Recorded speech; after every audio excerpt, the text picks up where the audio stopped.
ഈ കുറെ നേരം പറഞ്ഞു ഞാൻ ഈ ഫുൾ ടിക്കറ്റ് വേണം. അപ്പം അത് കഴിഞ്ഞ് അവൾ ഇങ്ങനെ ചോദിച്ചോണ്ടിരുന്നപ്പോ അവളുടെ ഇറങ്ങാനുള്ള സ്റ്റോപ്പ് പോയി.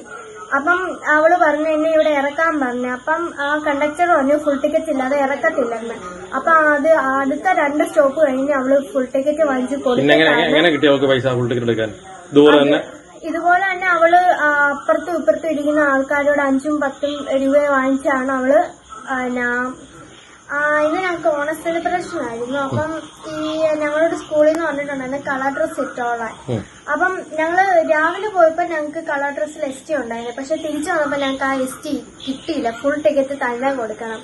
അപ്പം ഞങ്ങള് വൈകിട്ട് ഉച്ചയ്ക്ക് കയറിയ ബസ് എന്ന് പറയുന്നത് ഏറ്റുമാനൂർ ചങ്ങനാശ്ശേരി ഏറ്റുമാനൂർ വഴിയുള്ള തണ്ടപ്രയിലാണ് കയറിയത്. അതിനകത്തെ കണ്ടക്ടർ പുറകെ നിന്നെ പറയുന്നുണ്ടായിരുന്നു ഇന്ന് ഫുൾ ടിക്കറ്റ് ആണ്, ST നിങ്ങൾക്ക് ഇനിയും കിട്ടത്തില്ല. അപ്പം ഞാൻ ഇങ്ങനെ ഫുൾ ടിക്കറ്റ് ഇത് എന്തുകൊണ്ടാണ് ഈ ഫുൾ ടിക്കറ്റ് വേണ്ടേന്ന് ചോദിച്ചു. അപ്പം അവര് പറഞ്ഞു നിങ്ങളുടെ സ്കൂൾ അടച്ചു, നിങ്ങൾക്ക് ഇന്ന് യൂണിഫോം അല്ല, നിങ്ങൾ ഇന്ന് കളറില്ല, നിങ്ങളുടെ പരീക്ഷ തീർന്നു, നിങ്ങൾക്ക് ഇനി ST കിട്ടത്തില്ല എന്നൊന്ന് പറഞ്ഞു. അപ്പം മുഖ്യമന്ത്രിയുടെ സർക്കുലർ അറിയത്തില്ലായിരുന്നു. അതൊന്നും എനിക്കറിയത്തില്ല. പക്ഷെ ഞങ്ങൾക്കൊക്കെ മറ്റുള്ള ബസ്സുകളൊക്കെ അങ്ങനെ തന്നെ ST വാങ്ങിച്ചാണ്. ഇവർക്ക് എന്താണെന്ന് എനിക്ക് മനസ്സിലായിട്ടില്ല. എന്റെ കൂട്ടുകാരി ഫാത്തിമ, അവളെ ആ കണ്ടക്ടർ ഭയങ്കര മോശമായിട്ടാണ് പെരുമാറിയത്. അവളോട് കുറച്ച് ദേഷ്യപ്പെട്ടാണ് സംസാരിച്ചത്. അവളിങ്ങനെ ഈ 2 രൂപയുള്ളൂ, ഞങ്ങൾ ഇത് വേണേ ചേട്ടൻ പെരി. അപ്പം ആ പുള്ളിക്കാരൻ പറഞ്ഞു ഈ കുറെ നേരം പറഞ്ഞു ഞാൻ ഈ ഫുൾ ടിക്കറ്റ് വേണം. അപ്പം അത് കഴിഞ്ഞ് അവൾ ഇങ്ങനെ ചോദിച്ചോണ്ടിരുന്നപ്പോ അവളുടെ ഇറങ്ങാനുള്ള സ്റ്റോപ്പ് പോയി. അപ്പം അവള് പറഞ്ഞു എന്നെ ഇവിടെ ഇറക്കാൻ പറഞ്ഞു. അപ്പം ആ കണ്ടക്ടർ പറഞ്ഞു ഫുൾ ടിക്കറ്റ് ഇല്ലാതെ ഇറക്കത്തില്ലെന്ന്. അപ്പൊ അത് അടുത്ത 2 സ്റ്റോപ്പ് കഴിഞ്ഞ് അവള് ഫുൾ ടിക്കറ്റ് വാങ്ങിച്ചു കൊടുത്തു. ഇതുപോലെ തന്നെ അവള് അപ്പുറത്തും ഇപ്പുറത്തും ഇരിക്കുന്ന ആൾക്കാരോട് 5ഉം 10ഉം രൂപ വാങ്ങിച്ചാണ് അവള് ഫുൾ ടിക്കറ്റിനുള്ള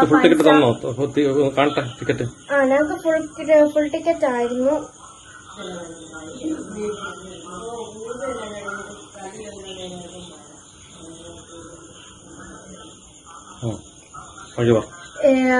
എന്നിട്ട് അവളെ അവിടെ ഇറക്കി വിട്ടു. ബാക്കിയുള്ള ആ ബസ്സിൽ എത്രത്തോളം ഒരു 25 അത്രത്തോളം ആൺപിള്ളാരും പെൺപിള്ളാരും കാണും.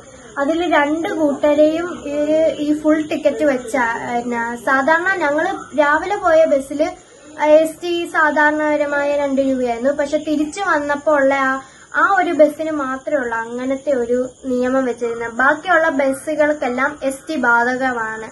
ഇന്നൊരു വർക്കിംഗ് ഡേ ആണ്, ബട്ട് അവർക്ക് എന്താണെന്ന് അറിയത്തില്ല. അത്രയുള്ള ആ ബസ് നടന്നത്. മോൻ എന്താ പറയാനുള്ളത്? നിനക്കും ഫുൾ ടിക്കറ്റ് തന്നെയല്ലേ? എനിക്കും 23 രൂപ എടുത്ത് ടിക്കറ്റ് എന്റെ ഇല്ല, അത് പോയി. അപ്പം എന്റെ കൂട്ടുകാരനും അതുപോലെ തന്നെ അപ്പുറത്തുനിന്ന് വാങ്ങിച്ച് പൈസ വാങ്ങിക്കുമായിരുന്നു. അപ്പുറത്ത് ഞാലിയോവി ഇറങ്ങുന്ന ഒരു ചേട്ടനുണ്ടായിരുന്നു. ആ ചേട്ടന്റെ കയ്യിൽ ഞാനും എന്റെ കൂട്ടുകാരനായ മഹാദേവും പൈസ വാങ്ങിച്ചാണ് ടിക്കറ്റ് കൊടുത്തത്. പിന്നെ JMHS എന്ന് പറയുന്ന സ്കൂളിൽ നിന്ന് വിദ്യാർത്ഥികൾ കയറുമ്പോഴത്തേന് പുറകിൽ നിന്ന് കണ്ടക്ടർ അപ്പൊ തന്നെ പറഞ്ഞു ഫുൾ ടിക്കറ്റ് ആണ്, ഇന്ന് ST ഇനി തൊട്ട് നിങ്ങൾക്കില്ല, ഈ ഫുൾ ടിക്കറ്റ് ഉള്ളവര് കയറിയാൽ മതിയെന്ന്.